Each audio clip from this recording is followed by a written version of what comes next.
Whatever happened to doing your laundry and then hanging it outside in the fresh air?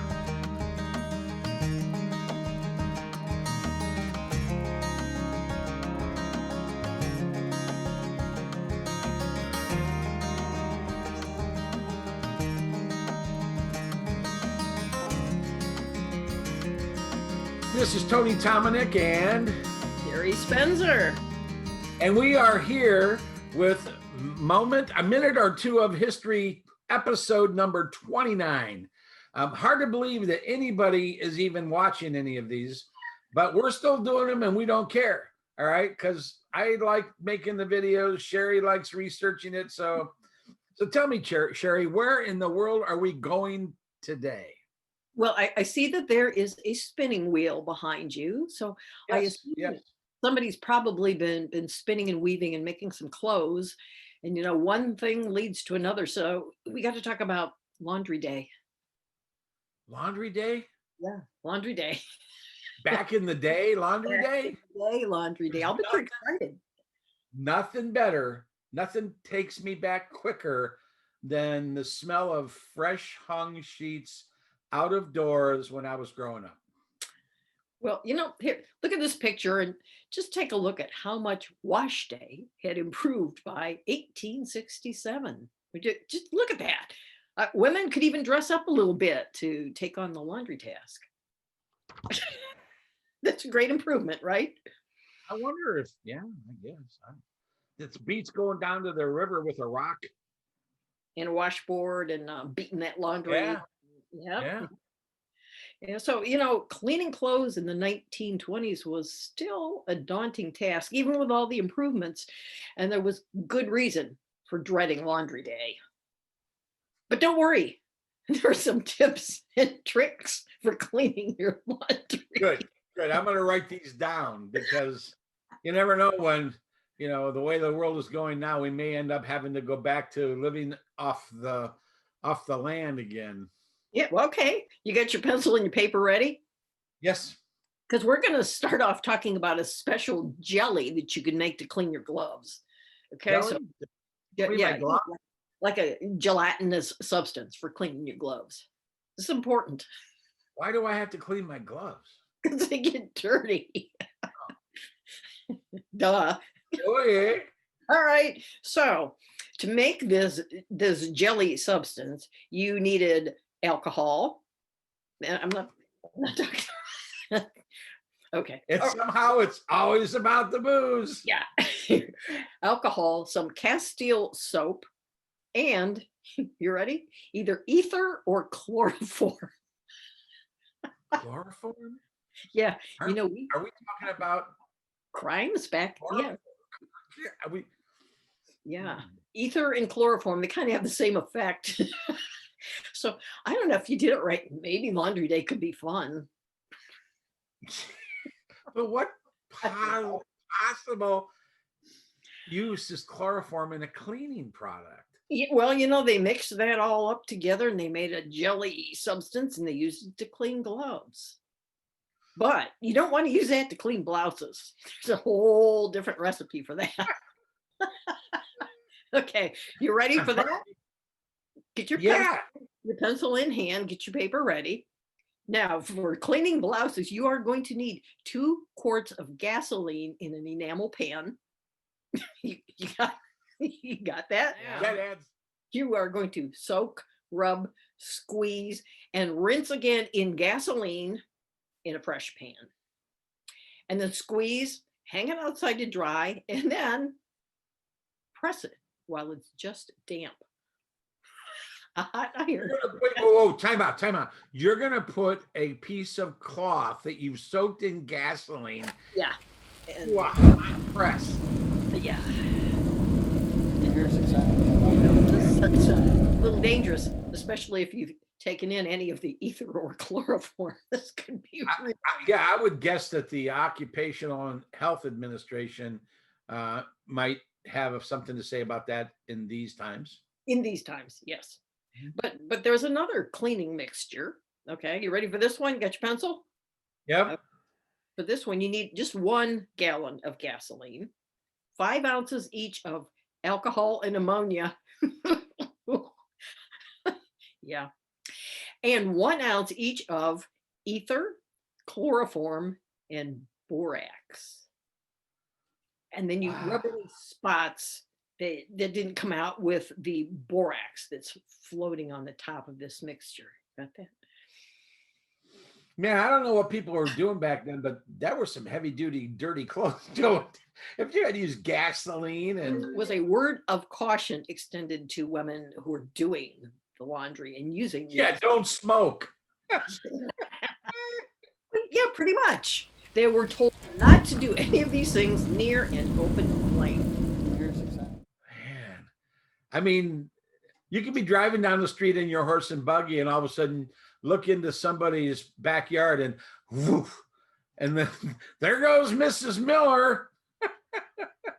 Now, there was one final step that you would probably want to take when you're doing all of your laundry. And, now you're going to know immediately when I tell you this. The last step was to try to get a certain smell out of the clean laundry, if you will. A certain smell, like anything in particular? Or? I just named them all for you. Do you need any more Those smell. smells than those? Yes, yes, yes. You mix 1 part of water with 1 part of vinegar, and you soak a cloth in that, and then you wring it out, and then you lay it on top of the garment, and you iron over that to get that gasoline smell out. Well, And now, what will your clothes smell like? vinegar. Yes, Probably gasoline vinegar, huh? that would be a real pickle if you smelled like. Oh, yes. Good one. remember- Sometimes you might have had a garment that had dye in it that would run when you try to wash it. No, nobody likes that, right?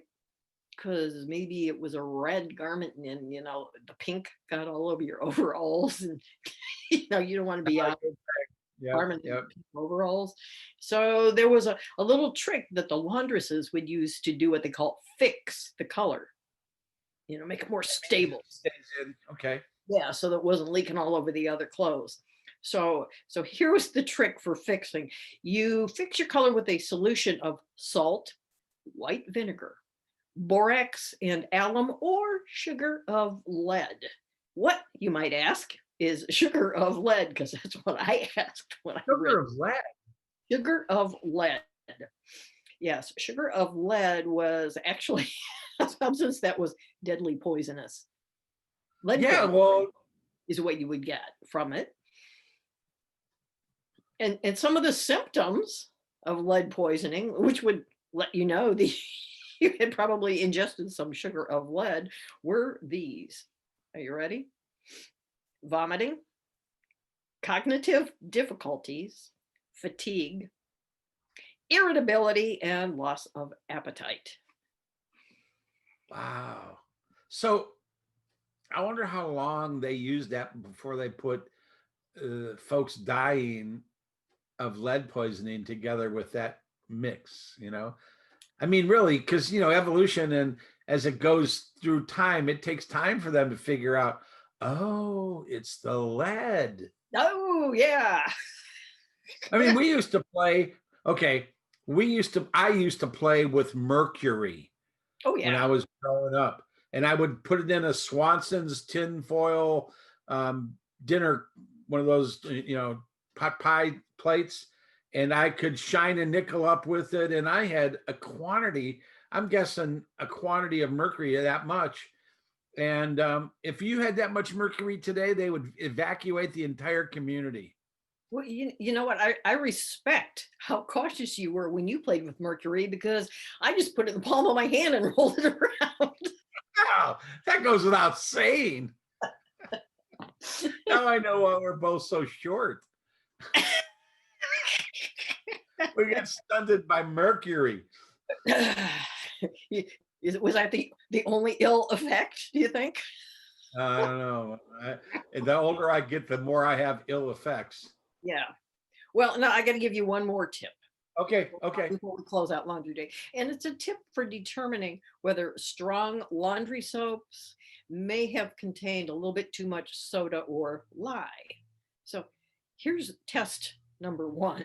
If your hands shrivel up and gives you the condition known as washerwoman's hands, it's too much.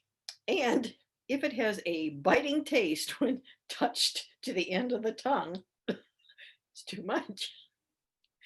Who thought of that? I think I'm going to taste my mixture and see if it might be too Well, much. what's really weird is that we're even talking about it because who goes and researches laundry? Someone who plays with Mercury. Yeah. Unbelievable. But wash day was already improving in the 1920s because now you could sing a song on wash day thanks to the water circulating around clothing in a figure-8 fashion. It was a new laundry machine. And Maytag was revolutionizing the electric washer, and life was good.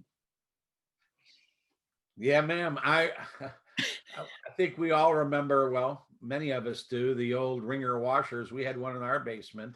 It had an agitator, and then when you took the clothes out, you fed them into those two ringers and it made them flat, and then you threw them into the basket and took them out onto the line. And yeah, my grandma had one. We had one. I bet those are collectibles, huh? Ringer washers. Probably. Well, Oh, anyway, I hope you got something from these tips and that you'll take advantage of these and review your notes so that you aren't out there airing your dirty laundry. oh, Sherry, you're too much.